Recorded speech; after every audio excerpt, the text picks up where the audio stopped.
Hello and welcome to our 38th Women in Sectional Title webinar. We're really pleased to have you join us. We see a lot of new faces. We see new people. Please do mute as you come in.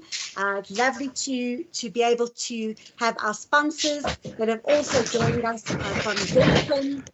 We've got sponsors from CIA, also We Connect You and Sectional Title Solutions and PKF Octagon. If it wasn't for our sponsors, we wouldn't be able to be here today. It's almost unbelievable how well the women in sectional title have engaged with us and have placed their trust in us on a number of times on various matters which they've raised. And I think that's just due to this constant engagement, the constant webinars. And what I'd like to say is that our vision has always been to ensure that we have our women first and foremost in front, have a safe place to engage and to learn and to share information. And that's what it's all about. So we work with developers, the estate agents who come to onto our group, now called property professionals, managing agents, also called property professionals. And we're looking after all of them. And I think this information is quite vital that we're actually giving. So thank you again to our sponsors. We really appreciate the opportunity. So today we have a very interesting webinar. We're talking to an estate agent and we're talking about estate agents. Estate agents in our industry now called property practitioners. Sorry, could I please ask you to all mute yourselves because it's really quite difficult to speak otherwise. Thank you. So when we're talking estate agents, property practitioners, these people are finding themselves at the coalface. They're dealing with buyers, they're dealing with sellers, and they can really give the correct or incorrect information at any time. And I think this sort of foundational wisdom that they impart is imperative. I've spoken to estate agents around the country. Today, we're very lucky to have Tanya Sakota from Remax join us. So Tanya is a multiple award-winning estate agent. She was #1 at Remax, and apart from being the #1 Remax agent, as well as I think 26 out of 140,000 agents globally, she also appeared in the New York City Journal for being a top realtors to look out for in 2022. A real business professional, I know, our personal experience. Welcome, Tanya. Thank you very much, Marina. It's an honor to be on this platform today. Thank you. So Tanya, tell us about the most common problems or the common questions that people ask when they're coming to buy a sectional title unit. Okay, so Marina, in my opinion, they don't ask enough questions. You know, purchasers arrive, they get caught up in the heat of the moment and they're looking around the lovely complex and they're looking at the space and they get that whole emotional attachment, and they're actually asking, they're not asking enough questions. They want to, you know, the biggest questions they want to find out about is, you know, how much are the levies, what's included in the levies, does it include the security, or does it include gardening, for example, if they've got a garden unit, and then the rates and taxes. That is also a big question. But they're not stopping to ask what I feel is one of the most important questions. You know, what does the body corporate financials look like? Because when you're buying into a sectional title, you're effectively buying into a company. You're buying a share in a company. And would you go and buy a share in a company if you knew that they were in financial trouble, or, you know, that there were some heavy extra penalties coming up? So these are the questions that they should be asking that they're not always asking. And as an agent, you always try and equip yourself with all the right answers, but there is a lot to remember. So it's your job to try and communicate effectively as much as you can. One of the other questions that does often come up is what is the ratio between homeowners and tenants, for example, because that's quite an interesting and important question to ask as a purchaser, because if there's a lot of tenant turnover, it does tend to attract problems in the complex. So buyers are more likely to lean towards a complex where it's majority homeowners, that they know they're not going to be the issues of the tenants coming and going and not caring about the complex, so to speak. Yeah, absolutely.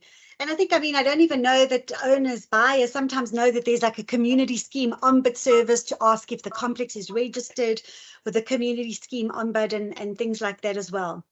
And if we're talking from an education point of view, how do you feel about training? And I mean, what is REMAX and the other agencies that you've worked for? What kind of platforms are there for estate agent training, specifically with regard to sectional title? Okay, so in terms of REMAX, we have a dedicated training person in our offices who has ongoing training on a weekly basis to the existing agents as well as new agents that come into the offices.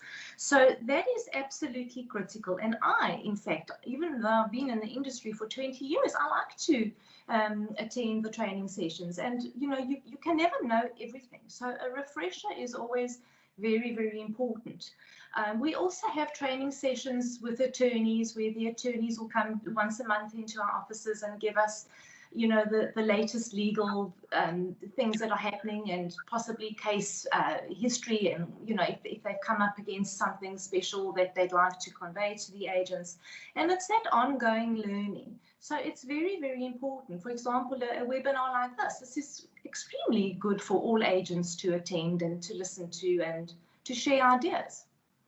Just to gain that knowledge and that information. Yeah, exactly. 100%. And what about, you know, I remember years ago when I first started in this profession, as a young attorney, I was quite naive, and I went tootling off to what was then the Estate Agency Affairs Board. It's now the Property Practitioners Regulatory Authority. And I said to them, why don't we do a course for all estate agents, and then you can accredit them and everything. And they thought it was a marvelous idea. But of course, we didn't really hear much back from them. And I wanted to know, what is your take on actually accrediting estate property practitioners to do a sectional title course before they can sell? Look, I think, well, to do a course, absolutely, I would strongly advise that every agent be qualified before just going out and hitting the road. But in terms of accreditation, it's a little bit of a, you know, initially I want to jump at it and say, yes, absolutely, let's do the accreditation. But how far do you take that accreditation? Does that mean that the estate agent would have to pay to be able to sell in certain complexes, etc., which would obviously become a problem, because as an agent, for example, in the bed review area, there must be a couple of hundred complexes alone.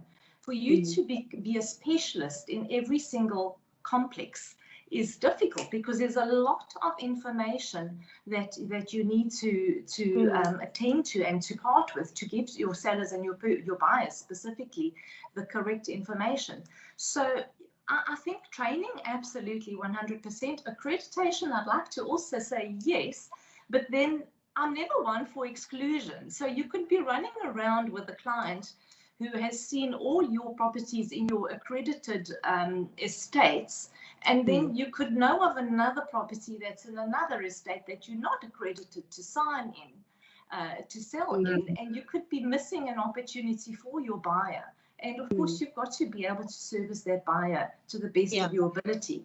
So I think I think when I'm talking accreditation, I mean more with like the Property Practitioners Regulatory Authority. I know what you're talking about. You're talking about being accredited within a complex or a scheme, and that's like a slippery slope. I'm not sure, you know, the community scheme ombud is very anti these panels of property practitioners on panels of these big estates, because they pay 10,000 Rand or whatever it is a month to stay on them. So yeah, I agree with you. I don't think that's correct at all. There shouldn't be agents excluded. But I'm very much, and I firmly believe that estate agents selling in sectional title need to have a separate kind of course, absolutely, which would be important. Absolutely.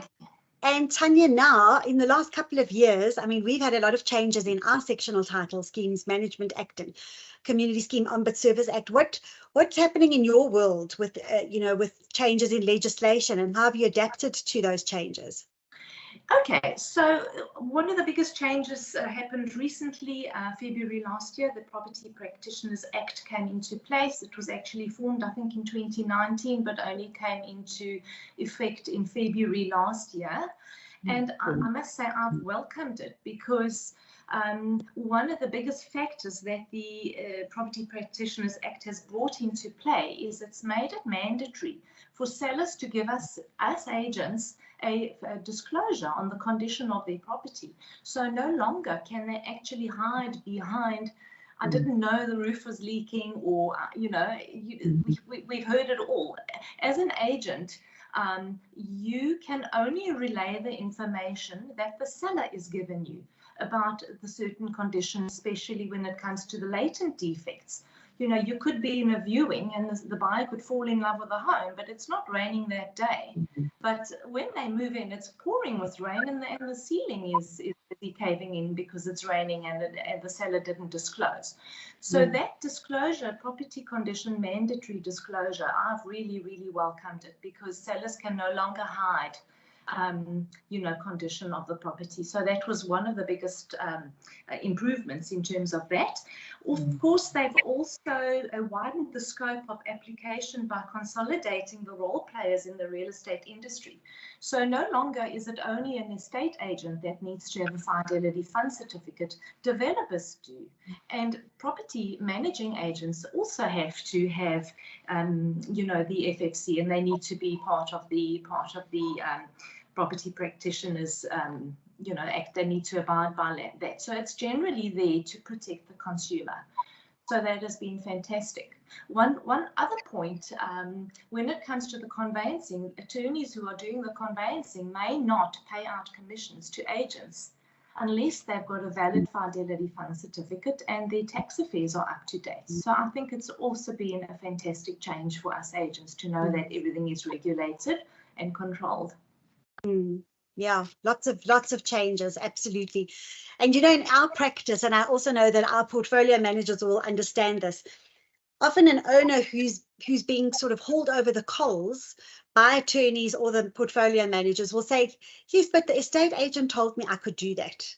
The estate agent told me that I could extend the section, that I could bring my pet in, that I could do whatever, use the garage as a storeroom, and park outside. So a lot of our disputes emanate from misinformation from the estate agents, obviously present company excluded. But what do you think we can do? What do you think we can do to kind of mitigate this in the industry? Finally got through on Teams. They changed to Teams without. Sorry, please could you mute yourself as you come on? Thank you. Carry on, Tanya.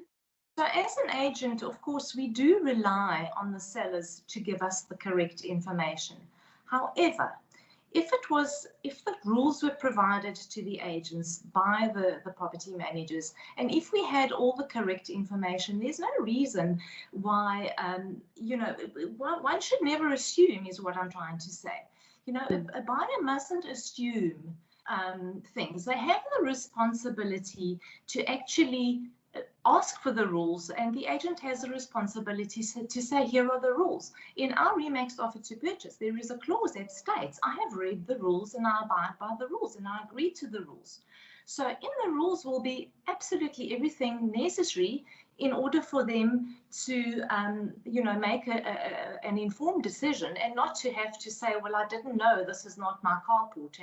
And the agent needs to point out all their carports and all the exclusive use areas. So, what I'm trying to say is, don't just assume. We have all the information before us, and that as an agent, you need to part with that information.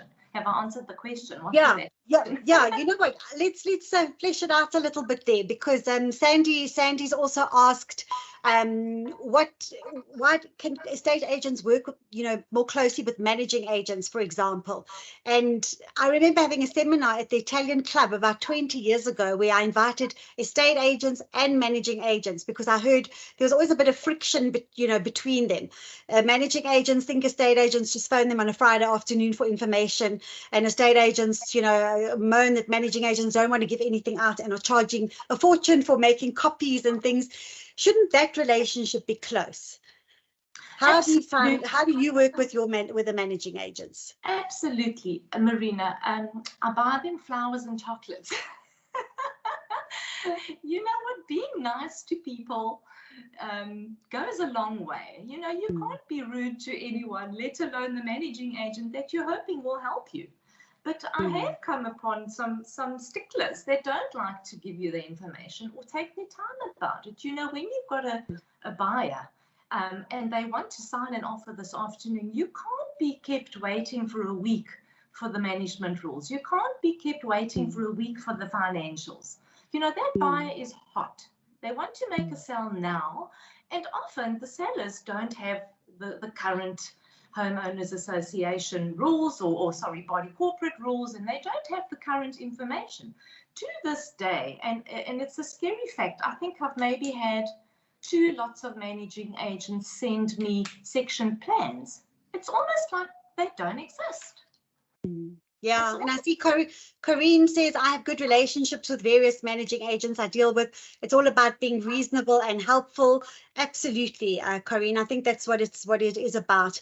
But if I always say, if I wasn't an attorney, I would like to sell in sectional title, to be a property professional in sectional title, because you can really distinguish yourself.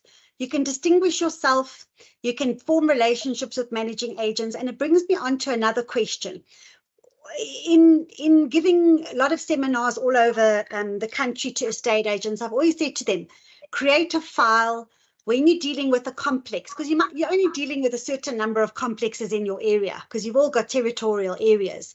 So put together a file, have the sectional plans in that file, you know, so that you understand, have the current rules.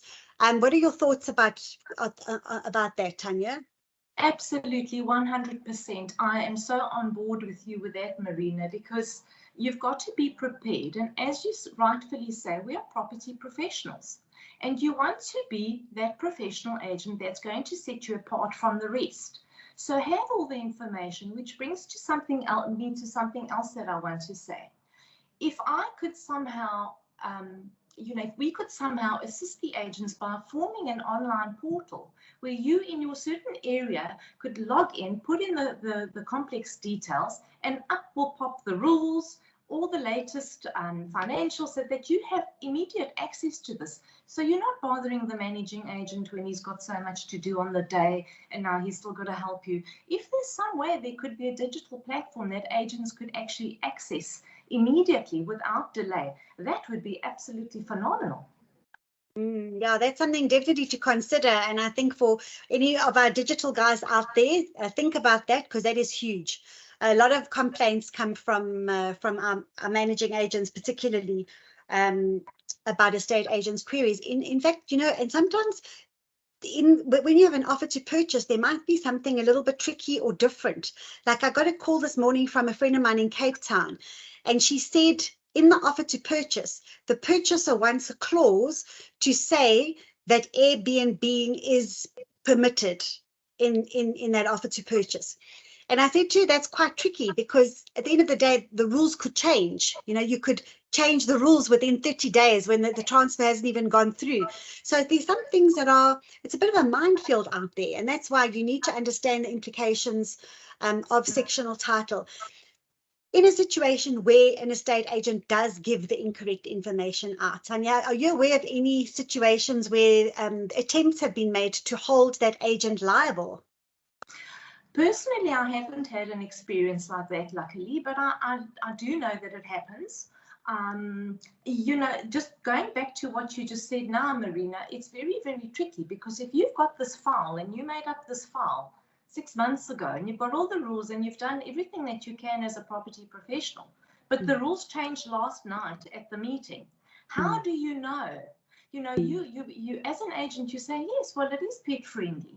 You know, just because you saw a cat the day walking through the complex, that doesn't mean it's pet friendly. And even if there are pets in the units and in the complex, it still doesn't mean that it's pet friendly, because new laws could have come in and new rules could have come in that only affects the future residents of that complex and not the past. Because if they pass a rule stating no more pets, You can't ask the existing owners to get rid of their pets, but from this day onwards. So going back to that online digital platform where we could have updated and current information at our fingertips would be something phenomenal, I think, for agents. Definitely. Marion, yes, only owners are entitled to financials. That's quite right. So the estate agents would have to get the documents from the seller. So you'd have to get consent from the seller to say we want the financials, and the managing agent would usually be aware of that and just get the consent of the seller. Correct. Okay, so now I want to ask you as well about how do you prepare, for example, for yourself before you sell a unit? How do you go about if somebody's coming to view a unit? Okay, so I think I started preparing 20 years ago, Marina. That's how long I've known you, actually. Can you believe it? So yeah. So you know what, you've got to be prepared 100%. So you've got to go back and you've got to firstly know your complex. So you've got to know everything about the product that you're selling. You've got to obviously make the appointment with the seller, let security, let you in, find out, because it's a lot to remember, and also the buyer is going there for the first time. So they want to see all these measures. They don't want to arrive there and the security guard knows you and waves his hand and opens the gate. So I always say to my security guards, don't just open the gate for me when I arrive. Stop, do your job and, click me in on my card disk if that's what you do. So I always prepare and make sure, obviously, that the owner knows well in advance that we're coming through. So from the minute you arrive, you will have a good experience. So having all the information on hand, of course, nowadays with everything on our websites, it's actually very easy. All you do is share your little link before the viewing so that the client can refer. Of course, I take a printed hard copy of my brochure as well, because in all likelihood, they're running around with 3 or 4 agents at the same time, and you want to make sure that they remember that you were the agent that they viewed the property with. So a lot of preparation does go into it. I usually like to start off by showing the complex, the units itself, and then afterwards we look at the common areas and I point out the garages or the carports and the pool areas and where the dustbins go. So it's quite a long meeting, even though the sectional title units are relatively compact. There's a lot to discuss and a lot to show. So you've got to arrive prepared with all the answers as well. For sure. And what are the kind of trends, what are people looking for in these complexes at the moment? With load shedding and all of that, what are the things that come to mind? Yes, so one of the biggest asks at the moment is there that power backup? What does the complex do when there's load shedding? Are the common areas lit up? So I do know that a few of the complexes in our area are in the process of installing proper systems so that they, the common areas are lit up at night, etc. But some of them are even allowing the homeowners to install their own panels and inverters. So there are a couple of complexes that aren't allowing it, and that's a problem because it's going to affect the value of people's properties. They'd want to rather buy in a complex where they know they've got that okay from Body Corporate to fit their systems if the complex itself doesn't have the systems in place. Also, security is affected. So it's important to have your gate fully functioning, come electricity or no electricity. That gate has got to work and there's got to be lighting around the complex. Otherwise, criminals do also have the load shedding schedule. So, for sure. And I think security is something key to, coming into a complex to decide. Most people decide to live in a complex because of the security aspects. I do find though that a lot of owners just, as an aside, feel that because they live in a complex, then everything's fine, and they get a little bit more lax about security. But yeah, I suppose security is good. Also, during my talks with estate agents, property professionals, we discuss being closer to the trustees as well. Because having the trustees know you as an agent, I think makes a very, very big difference. Have you had any experience with that? actually getting to know trustees in a building, or is it not something you would look at?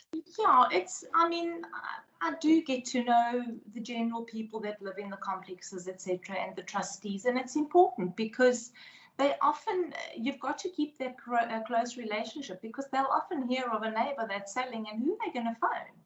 You know, they're going to phone you to say, hang on a sec, unit so-and-so is selling. So it's important to have that ongoing relationship and, you know, try and get the people on your database. And, you know, when there's useful information, if they're happy to be on your emailing list, try and build your database and have them on your emailing list. But it does help because they also, you know, will have all the correct information, or if something has changed recently, you will be informed accordingly.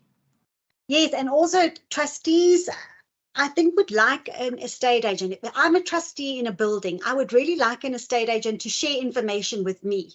So when things are new, or I want that estate agent to show me that they know what they're talking about. And it's like in anything, same as managing agents. If you know your game, if you understand what the rules are, if you can add value from as a sectional title agent, I think, again, it just makes you better than average. And Tanya, I mean, again, yourself excluded, because I know what a good agent you are. There are agents around who, I mean, I went to view a unit with a friend in Killarney, and I didn't tell them that I knew anything about sectional title. When I asked the agent what the levies were, she says, oh no, she doesn't know. She's not sure what the levies are. She'll come back to me. She didn't know if there was a special levy.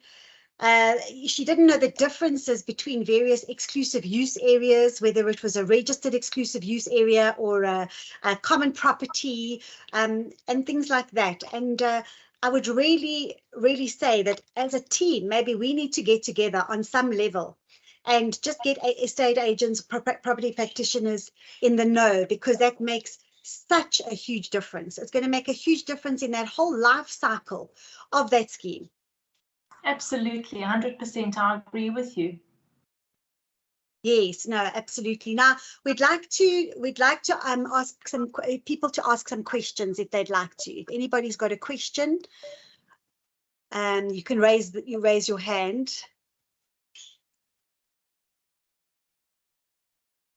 I can't see the raised hands. I don't know if anyone else can who's on here. You can unmute yourself and just ask a question. No. No question. Okay, so here we've got somebody from Key West who says, as a building manager, I'm flabbergasted by the arrogance of the majority of estate agents. Pitifully few have the decency to introduce themselves and inform what units they are handling. No details of new owners or tenants provided despite body corporate rules. Yet they still need something, done by the BM.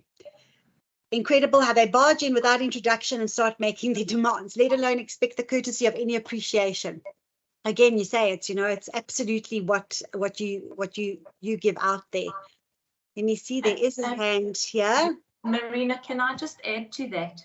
Yes. And how we can maybe fix that? I think the homeowners in the sectional title scheme need to be made aware. You know, this is the process. If you're selling, this is what is required, and they need to communicate that to the estate agents, because often, you know, we're walking into this, and as you're saying, if we're not specializing in a complex, you don't know what the rules are, you don't know what's expected of you. I mean, of course, you're going to be professional and courteous and you know, pleasant throughout the process, but if there's certain you know, process that needs to be followed, the sellers should be telling us. Yeah, 100%. Sandy, I see Sandra Lodder, you've got your hand up. Can you unmute yourself? Okay. Good morning, everyone. I've got an interesting question where I've been a trustee for many years. So I've been advised by a agent who actually lived in the scheme. She basically said there's a difference between day-to-day running of the scheme, which is not important. I'm an estate agent. What I do is far more important than what a trustee does. So that being said, there's a perception that estate agents know better. And they say, I benchmark one suburb against another to say, like, okay, this is the price that should be for Alberton, and that's the price that should be for Bedfordview, as an example. Not taking into consideration different schemes have got different needs and different ratios. What are your thoughts around that? Thanks. So I think, sorry, are you asking me the question or Marina, myself? Yeah, you can both answer, it's fine. Yes. I think if you're dealing with agents that think they know everything, then I think you're dealing with the wrong agents, because after 20 years, I still don't know everything. And, you know, it's absolutely critical that, as Marina started off saying, we have training for agents. Agents need to be trained, and they need ongoing training.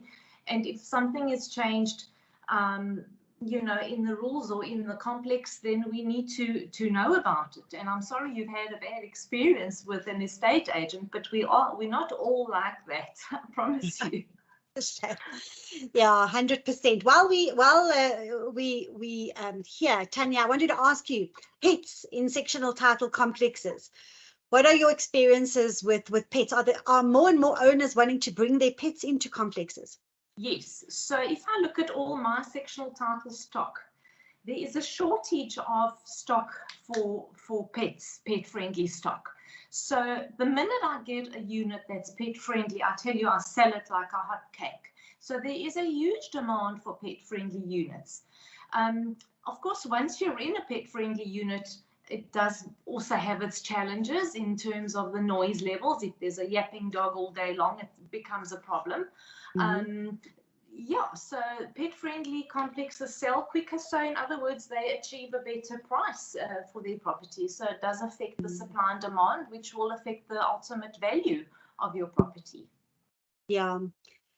Yesterday, I was doing a webinar with the National Association of Managing Agents, and one of my colleagues was doing the portion or part about pets. And it looks to me as though we might start following, just as a matter of interest, the New South Wales law, which is quite biased towards pets. They're saying in places like Europe, I mean, you go to Paris, you go to Portugal, even Italy, in all these really big buildings, high-rise buildings, they have pets, you know, and they manage that. So we've seen a couple of awards from the Ombud recently where they looking as though they're going towards keeping those pets. So they don't like rules in the schemes anymore, which say no pets allowed. And they don't even like, there was an award that came out about 3 days ago where it said you can allow dogs if they wanted to say you can allow dogs but not cats, and the Ombud said no, that's discriminatory. There was another case also at the Ombud which said they were applying to say that we can only allow dogs on the ground floor because they're little gardens, and the upstairs units can't have dogs. So they're putting in all these kind of rules. And the Ombud also said no, if they're allowed downstairs, they must be allowed upstairs. So I'm just starting to see this new trend. And there's a case called the Cooper case. If anybody's interested, you can email me and I'll send you a copy, in New South Wales about the pets. So I think that's coming in, definitely. That's actually very interesting, Marina. I'd love you to email me that. I'd like to read up on that. And in fact, not only in sectional titles, but if you're looking all around the world, there are now some hotels that are allowing pets. I'm not so sure I like that, but you know, things are changing. So yeah, even in aeroplanes you allow dogs. I don't think my dogs would not be good in an aeroplane, I can tell you that. Yeah, no, 100%. Are there any other questions from anybody?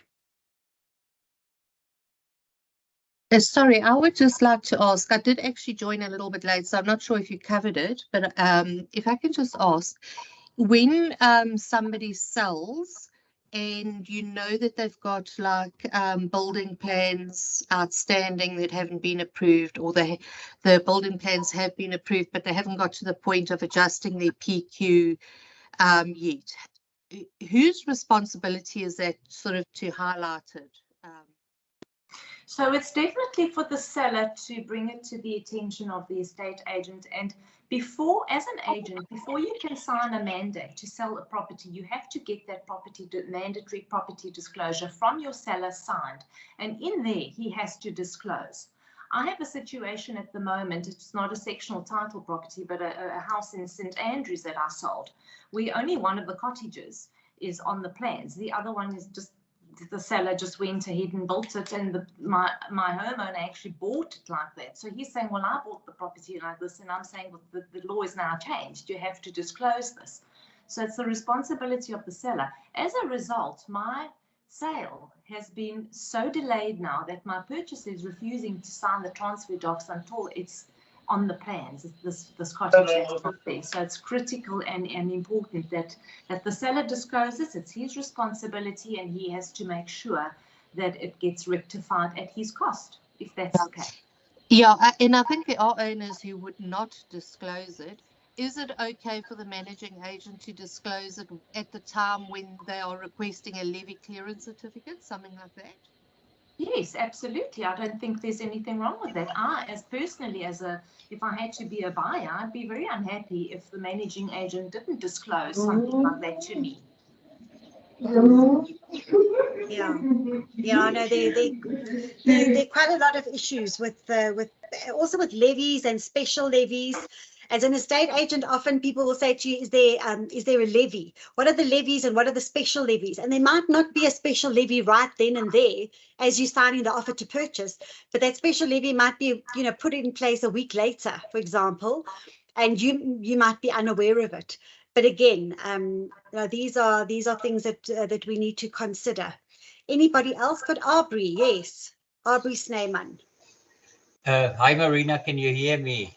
Yes. Nice to listen. I also joined a bit lately. I just want to comment on Tanya's statement. The problem exists that the owner, the seller, is not aware of the information. They are not sectional title specialists, so they will fill in the declaration not understanding that something is wrong because the addition was made by 3 or 4 owners before. They have no idea that the PQ is not correct or if the exclusive use area is registered or not. So we try in the training with the estate agents or the property practitioners to tell them it's your responsibility. You're the professional. You are supposed to understand these things about PQ. You can't expect of the helicopter pilot to understand PQs and things like that. So I think passing the buck to the seller is not really the way forward. It's as if the property practitioners just don't want to take that responsibility, knowing what they're selling.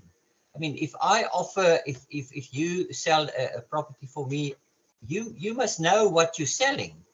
You cannot expect the seller to tell you because he believes the window is his, the garden is his, the solar on the roof is his. In fact, he won't know the difference. So my question is, why are property practitioners not taking that responsibility? Why don't they know the product that they're dealing with? That's my question. Thank you. Thank you for that. You're quite right. As a property professional, it is your duty to know 150% the product that you're selling. And once again, going back to the property managers, we need to work hand in hand so that we are aware of absolutely everything that is entailed in that product, whether it's exclusive use or whatever the case is. But it's at the end of the day, and in terms of legal, as far as I understand, it's still the seller's responsibility to disclose and provide the information. So there's a bit of a grey area there, Marina. Maybe from a legal standpoint, you could come in there. Who would you think, if the agent is acting on behalf of the seller and has been provided all the information from the seller, what else can we do other than working with the managing agents to ensure who is responsible then in that case? If we haven't been informed, it's not our property. Look, legally, I do think that the seller is liable, and any legal action taken could be taken against the seller unless the seller is telling the estate agent something, and the estate agent is then not also telling the buyer.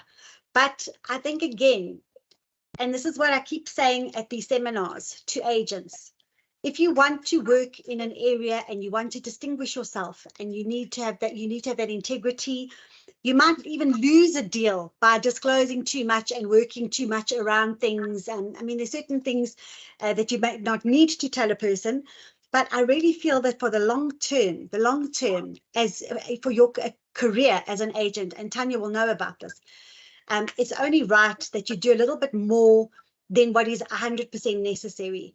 And it just causes such ructions at the end of the day. And as an attorney, I must say, I see that. I see that every day. What is the time period, being asked question, allowed for a body corporate to retract their consent to the sale if information comes to light that the buyer failed to disclose certain personal conditions that are in direct conflict of the MOI and rules of the estate?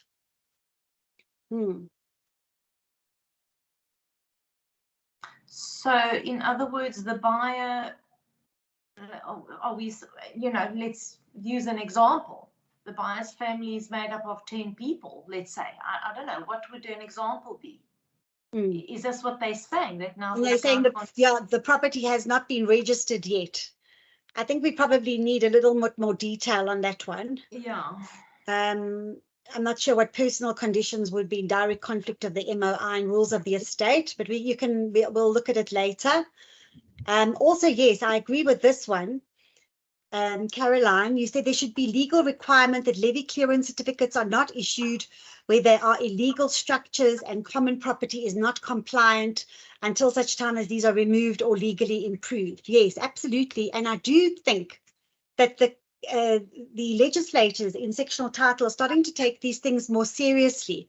So in the new legislation that we're looking for in about 18 months, what they've said, for example, if you want to extend your home and you get the special resolution, but you don't appoint a land surveyor, then the body corporate can, within a certain time period, appoint the land surveyor and charge you for it.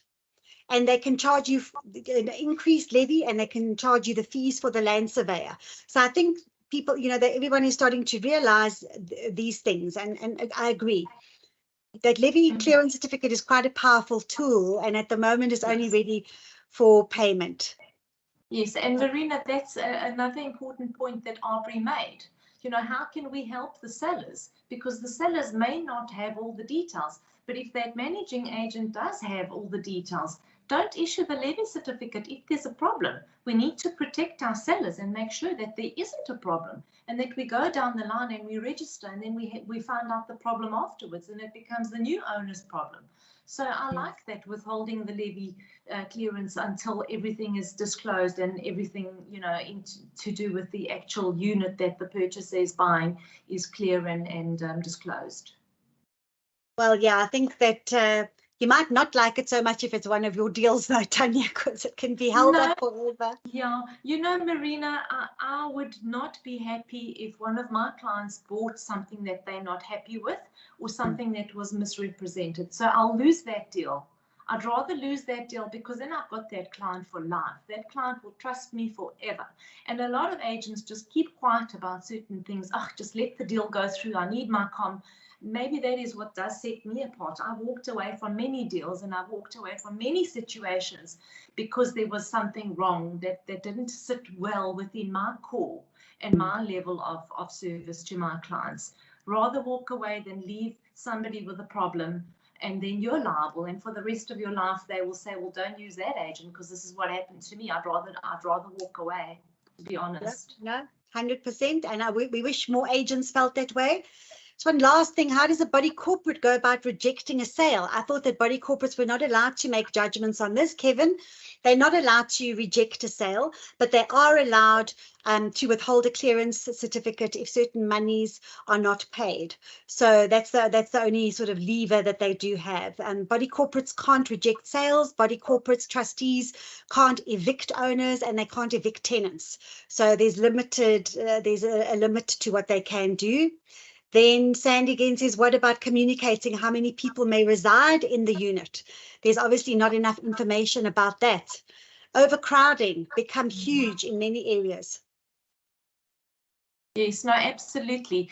When we do our lease agreements on there, it states how many people will be living on the property. And it would be a good thing to actually possibly consider putting that in the sale agreement as well when it comes to sectional title, because you can't have that overcrowding. It will affect the value of your property and your neighbors' properties, and it will attract the wrong elements. So I'm very much for putting a limit to certain square meterage in terms of how many family members or people are allowed to live in that unit. I think that's a very good idea. 100%. Okay, I think let's just have a look. Is that Corinne? Do you want to say something? Yeah. Hi, everybody. I'm Corinne from Changing Places in North Riding. Principal, only agent here, do everything myself, one-man band. I specialise mainly in rentals as well. And there is a section on our application form where they have to state how many people are in a section, are going to be living in a unit. That has to be actually disclosed. So I'm very strict about that. If they say, well, 3 or maybe 4, and it's a 1-bedroom unit, then I'll let my client know, obviously, but it's not going to happen. And also, just in terms of mandatory disclosure documents and also mandates, I don't work on any, because I do sales as well. I won't do a sale or rental without those 2 essential documents being fully signed and disclosed before I start advertising. And I'm very strict. And I will say, well, look, you know, guys, I'm really, really sorry about all this paperwork, but those are the rules and that's the law today. So you've got to keep up with all the laws and changes and everything. Thank you. Thanks, Corinne. Well, keep up the good work. You might all be wondering, I'm in a very different venue today. I'm actually at the Glendower Golf Club. I had to attend a meeting. It's interesting for you guys as well to know. Of about 40 suburbs in Gauteng. 40 suburbs in Gauteng have come together today. We had a meeting at 9 o'clock this morning in order to look at how we're going to deal with municipalities not being accountable in various areas, because I'm the chairperson of Better Bedford View, so we've got all the suburbs around Bedford View as well. And I think that's something that all portfolio managers must be aware of. There are a lot of private civic organizations that are on the rise, and it would be good to know that, to be able to convey to the owners in your schemes as well. Tanya, thank you so much. Your contribution's been so interesting and invaluable. We appreciate your time. Thank you for taking the time today to be with us. And certainly, if there are any other questions, please don't hesitate to email me and I will send those questions on to Tanya. And until we see you next month, there are only 2 more webinars to go. I can't believe it, until the end of the year. And obviously, nobody can take their foot off the accelerator at this point. It's just go, go, go, so we can finish the year strong. Thank you so much for attending. Bye-bye. Thank you, Marina. Thanks, everybody. Thank you. Bye-bye.